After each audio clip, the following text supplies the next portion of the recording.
버스 취업 어떻게 하면 좋을까? 많은 분들이 가장 궁금해하는 사항이기도 할 것입니다. 사실 버스 취업은 본인에게 달려있는 것이기 때문에 제가 어떻게 도와드릴 수는 없지만 선택하시는 요령은 알려드릴 수 있습니다. 다만 지금부터는 지극히 개인적인 요령임을 유념해 주십시오. 첫 번째, 집 근처가 그냥 최고다. 이건 경력자에게는 그다지 해당되지 않는 사항인데요. 제 생각에 처음 운수업체를 고를 땐 집 근처가 최고라고 생각합니다. 제가 아는 고참분들도 전부 똑같이 말했습니다. 처음에 버스기사로서 취업을 고민하실 때 누구나 좋은 근무 조건, 좋은 급여를 원하실 겁니다. 하지만 그런 곳은 고참들도 줄 서서 가는 곳인데 초보자가 들어가기는 불가능이라고 딱 잘라 말할 수 있습니다. 운전은 처음에는 배워야만 합니다. 경험을 쌓는 것 외에는 방법이 없습니다. 버스기사는 보통 새벽 4시에서 5시에 일어나 다음날 새벽 1시에서 2시에 집에 들어가는 직업입니다. 그런데 출퇴근 거리까지 길어버리면 잠은 어떻게 될까요? 정말 답이 없습니다. 나중에 가고 싶은 급여도 높고 근무 강도가 덜한 직장에 갈 수 있을 만한 실력과 경력이 되면 그때 출퇴근이 먼 곳이라도 이력서를 넣으시고 처음에는 출퇴근이 용이한 곳을 고르시는 게 최선입니다. 처음에는 초보자도 채용해주는 업체에서 시작하는 것이 최선입니다. 하지만 초보자를 채용해주는 곳은 당연히 구인난이 심한 업체겠죠? 신입기사를 채용하는 업체는 대부분 근무가 고되기 마련입니다. 안전운전을 위해 출퇴근을 편하게 하는 건 정말 큰 요소입니다. 보통 마을버스, 규모가 적은 관광버스 등이 초보자를 구인합니다. 시내버스로 가려면 마을버스, 고속버스로 가려면 관광버스. 대체로 시내버스는 마을버스를 선호하고 고속버스는 관광버스 출신을 선호합니다. 왜 그럴까요? 시내버스와 마을버스는 급여 차이만 있을 뿐 근무 방식이 완전히 똑같습니다.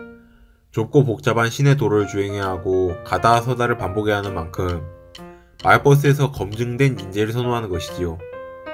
반면에 고속버스 같은 경우 45인승 대형 버스만 운용하는데 마을버스나 시내버스에서는 이런 차를 운용하지 않죠.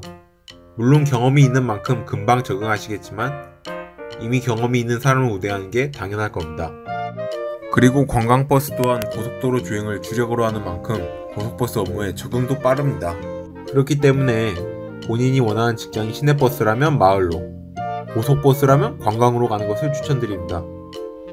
다만 시내버스는 마을 1년 경력만 쌓아도 입사하기 쉽지만 고속버스는 2년 이상 정도로 좀 더 필요한 게 일반적입니다. 세 번째, 답이 안 보인다면 타지로 가자. 아까는 집 근처로 가라고 해놓고 이게 무슨 소린가 싶지만 이것도 방법입니다. 애초에 시군 단위 지방에 사시는 분들에게 마을버스나 관광버스도 없고 집 근처에도 없고 또 뽑지도 않습니다.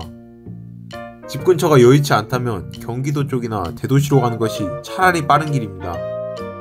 타지 생활을 두려워하지 마세요. 버스기사가 되는 순간 여러분은 집에 있는 시간보다 운전석에 앉아있는 시간이 인생의 3분의 2가 될 테니까요. 네 번째, 이왕이면 큰 회사로 가는 것이 낫습니다. 어느 직업이나 마찬가지겠지만 회사가 크면 그만큼 재정이 탄탄하고 이직하기도 쉽습니다. 물론 이것도 경우에 따라 다릅니다. 큰 회사라고 해도 사람을 쥐어짜는 경영 방식을 가진 곳도 있고 반대로 작은 회사라고 해도 인간미를 느낄 수 있는 회사도 있습니다. 다만 버스 업체에 대해서 해당 사내 분위기가 어떤지 정보를 얻기가 힘든 게 사실이죠. 그렇다면 이왕이면 큰 회사로 가는 게 좀 더 낫다고 생각합니다. 회사가 얼마나 큰지 인터넷 재무정보 사이트 등에 차량 보유 대수나 매출액, 재직 사원수 등등으로 유추 가능합니다. 사람인이나 나이스비즈 같은 기업정보 조회 사이트를 추천드립니다. 다섯 번째, 성수기에 취업하는 게 훨씬 유리하다. 버스업계에는 성수기와 비수기가 존재합니다. 특히나 버스업계는 비수기에는 아주 적자 폭탄을 맞을 수 있습니다. 비수기는 7월에서 8월, 그리고 12월에서 2월입니다. 성수기는 3월에서 5월, 10월에서 11월입니다. 시내버스는 주 고객인 학생들이 대거 사라져 감차가 이루어집니다. 관광버스는 휴가철에 오히려 손님이 대거 줄어듭니다. 통학도 없어지고요. 요즘에는 단체 관광을 안 가거든요. 비수기 때는 취업하기 정말 어려울 겁니다. 기존에 있던 기사들을 자를까 말까 고민하는 판국이거든요. 성수기 때는 반대로 들어가기 쉬워집니다. 영세한 업체일수록 기사를 못 구해 안달릴 정도입니다. 본인이 운전을 배워야겠다면 성수기에 맞춰 시작하십시오. 정말 중요합니다. 제 영상이 도움이 되셨길 바라며 시청해주셔서 진심으로 감사합니다.